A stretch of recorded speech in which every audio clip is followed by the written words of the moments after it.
very fun recipe for you today. We are making banana bread, and I need to know if banana bread was a part of your isolation creation. Were you making banana breads or sourdoughs during your lockdown period? Things are getting a little easier here on the Gold Coast, but still, you know, restaurants and stuff are closed. And most of your favorite cafes would be closed. So where are you going to get your banana bread fix?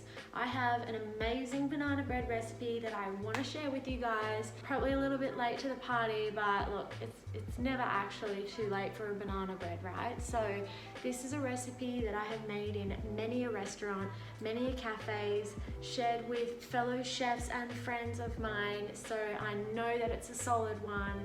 It's absolutely delicious and it is dairy free.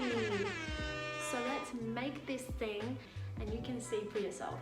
So guys, here is all the magic that you're going to need to make this banana bread. So starting off with 200 grams of white sugar here and 400 grams of plain flour. I've got them in the same bowl because all the dries are going to get mixed together. So those are both in there already. I have 18 grams of baking powder, and I know that sounds like a lot of leavening, and it is, but just trust me, please trust me. You're gonna need it. This is a very dense banana bread with a lot of liquid. It's gonna come out super moist and sticky and stay that way for days, so you need a lot of lift. We also have 245 grams of alternative milk, seeing as this is a dairy-free banana bread.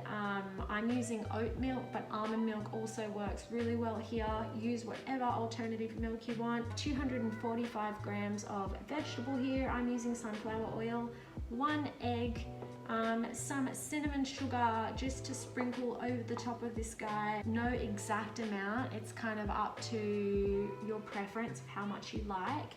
And 1 teaspoon of nutmeg. Now, I have here some whole nutmegs. I also have ground nutmeg because I just wanted to talk about the difference.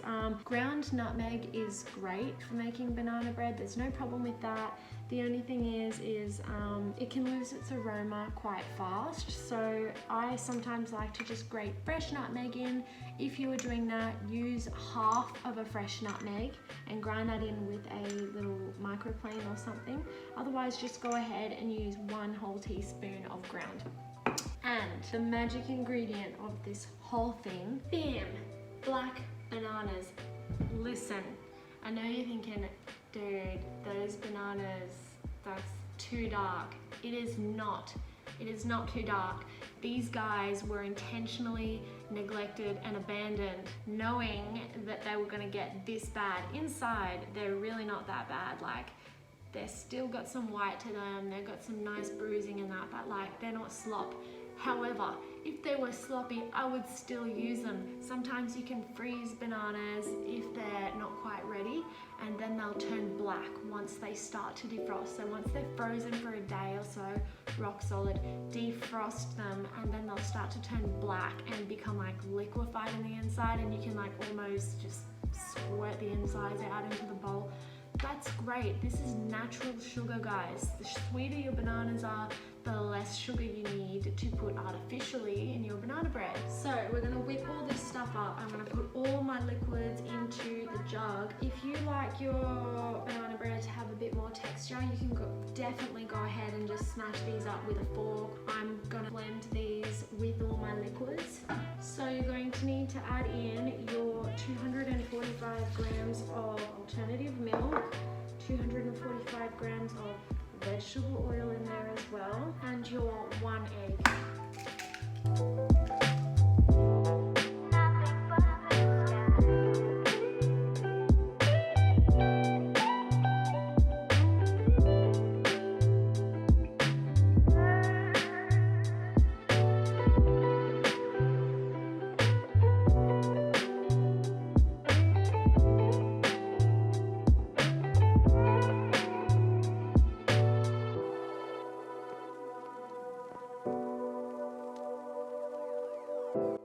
So guys, this is the part where you can get creative. If you want to add chocolate chips to your banana bread and do like a choc chip banana sort of loaf, go ahead, add that. You can add in some fruit. It's really, really versatile, and this is the fun part of baking. You know, you can swap and change a couple of things around to get it the way that you want to have it. So now I'm going to show you a way to line your banana bread tin. So give your loaf tin a little bit of a spritz of cooking spray, and then get yourself a piece of baking paper that's going to fit the tray well. And you're going to take your forefingers and press that baking paper right into the corners of the tray, just like this, until it makes little creases in the corners. When you pull it out, you're going to see where the four corners of the paper are. Take a pair of scissors and snip down the width of the tray until you hit the corners, just like I have here. And then you should be able to push that paper straight back in. Make sure these tabs are behind the side wall tabs. And then you have a really cozy fitting lined tray. And my tray's got little rounded edges, but if you've got one of those really nice sharp cornered loaf tins, then it'll be even more snug in there and will fit really nicely, but this still works really great as well. Then we're going to go ahead and put our banana bread in. Now that you've got all your banana bread inside, you can go ahead and sprinkle as much of the cinnamon sugar that you would like to put on the top. And so I do it quite heavy. It also helps with the sugar to let the bread rise more evenly when it's in the oven. So now this is done, we're going to put a piece of foil over the top so that it kind of steams itself and has enough time to rise before it colors. And we're going to cook that before taking the foil off and finishing it off for however long it needs until it springs back.